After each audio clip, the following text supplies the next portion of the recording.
ఆ కారణంతోనే మీరు ఇప్పుడు చేయని నేరాన్ని కూడా చేశానని ఒప్పుకున్నారు. ఆనాడు చేసిన ప్రమాణం కోసం ఈనాడు సత్యాన్ని మరుగుపరిచి ఈ శిక్షను అనుభవించడానికి తల ఒగ్గుతున్నారు.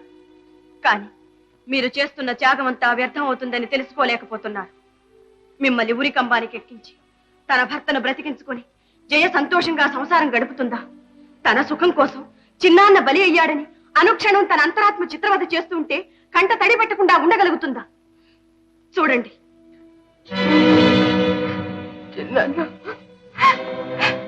ఆమె ఒక ఆడది మరొక ఆడదాని మాంగళ్యాన్ని హరించి తన పసుపు కుంకుమ నిలబెట్టుకునేంత స్వార్థపర్రాలు కాదు.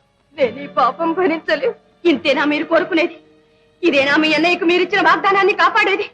ఇలాగే నా జైలు మీరు సంతోష పెట్టేది? నన్ను చిత్రవద చేయొద్దు. ఇప్పటికైనా చెప్పండి, ఈ హత్య మీరు చేశారా? శాంతి, శాంతి. వేణు, వేణు, ఇక నువ్వేమీ చెప్పక్కర్లేదు, ఏమీ చెప్పక్కర్లేదు. నేను చూస్తాను. ఇంతకాలం చట్టానికి పట్టుబడకుండా తప్పించుకు తిరిగాను. కానీ ఈ రోజు ఈ రక్తపాశానికి పట్టుబడిపోయాను. నా జీవితం అంతా మృగప్రాయంగా గడిపాను. అయ్యా, ఒక్క మంచివాడి ప్రాణాలు కాపాడటానికి ఇంతమంది ఇన్ని విధాల ప్రయత్నం చేస్తున్న ఈ ప్రపంచంలో ఇన్ని మంచి మనసులు మసలుతూ ఉన్న ఈ లోకంలో నేనుండడానికి అనర్హుణ్ణి.